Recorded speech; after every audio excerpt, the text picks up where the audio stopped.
Hi, Brian here from Rocky Mountain Music Repair. Today we're going to talk about taking care of your flute. We're going to go over the things you should be doing every day, as well as things you can do at home every once in a while. All of the information we'll be covering today is available for free download in our care sheet PDFs on RockyMountainMusicRepair.com. And all of these supplies we have are available at our store and in our flute care kits that we have.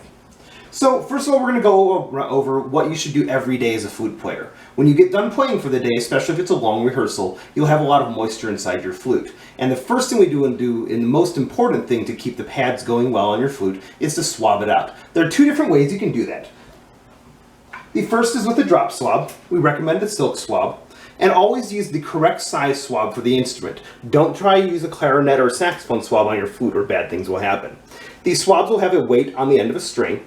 And you simply, after you get done playing, drop it through each section of your flute once or twice. This will take out any moisture that's accumulated inside your flute. So we do it on the body and on the foot joint. We recommend using a cleaning cloth and a rod. This is a cleaning rod for a flute, and then these are cloths. They come in little packs. And what you're going to do with the cleaning rod, you're going to take a corner of the cloth and you're going to put it through the eyelet at the end of the cleaning rod. Then you're going to take the cloth part and put it over the top of the metal. This will stop the metal from scratching the inside of your instrument and getting in the way. Then you do the same thing you would do with the drop swab and run it through each part of the body. We run up here like that. Then we do so on the foot joint. And the advantage to the cleaning rod versus the drop swab is that you can also get the head joint, which is usually where the most moisture is, pretty easily. Just like that. You can see you got all the way up inside there. So that would be what you want to be doing every day.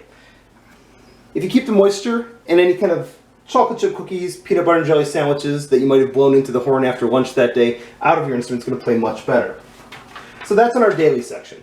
We're going to go through, and once a week, what we recommend is for you to take a silver polish cloth and to wipe off fingerprints. We recommend sunshine polishing cloths. It's a chamois cloth with a silver polish embedded into it. You can see mine I've been using for a while and it's turned a little bit gray. That doesn't mean it's not working. It'll work long after it's turned a little gray. So once a week we want you to go and wipe off your fingerprints on the instrument.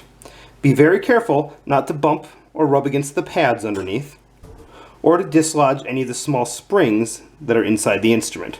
This will get your fingerprints off and stop it from tarnishing. The other thing you want to do is you want to make sure your tenons, which would be these parts that connect the two different parts of your flute together, are nice and clean. Never, ever, ever use a grease of any kind on these sections. All you need to do is make sure they are very clean and they'll work just fine. You can do that by just taking a towel and wiping them down. If you see a little bit of extra stuff on there and you want to clean it a little further, you can go to your sink at home. Just take a small dot of soap and get a cloth moist, not soaking wet. And then you can just wipe off the end with a little soap and water and then dry it off with another corner. Doing this will stop your joints from getting stuck together and will help you for playing in the future. The final thing we're going to talk about today is oiling your keys. There are steel rods inside all of these mechanisms here on your flute. If they were to get moisture, they could not work very well. Sometimes they'll be noisy as well. This is key oil, and what we're going to do is we're going to apply key oil at every section where there is a break between one part of the flute and another. And so you can see a little line everywhere I'm tapping here. And we're going to go up and down the flute at every point. And all we need is one small little drop. You don't want to over oil this. You don't want oil going out all over your hands while you're playing. See right there where there's the post and the key, right in between. And you're going to work your way up and down, oiling all the keys. Oiling keys like this is something you probably only have to do like once a month or so. Now, if you happen to be in marching band and got out in the rain or are in a very humid climate, you may find you have to oil your keys a little more often. If you have any other problems beyond that with your flute, we recommend bringing it into a repair shop and we can help you out. This tenon on the head joint, you can see is also a little dirty, just like the bottom one. The same thing, we can wipe it off. Just keep it nice and clean. No oils, no greases. Make sure that's very important.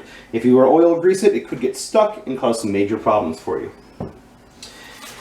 Once again, we always recommend once a year bringing your flute into a professional repair shop to have its checkup. We can check pads, adjustments, springs, and all those things of that nature. Should you have any other questions, you can email us at Rocky Mountain Music Repair. Otherwise, have fun playing your flute.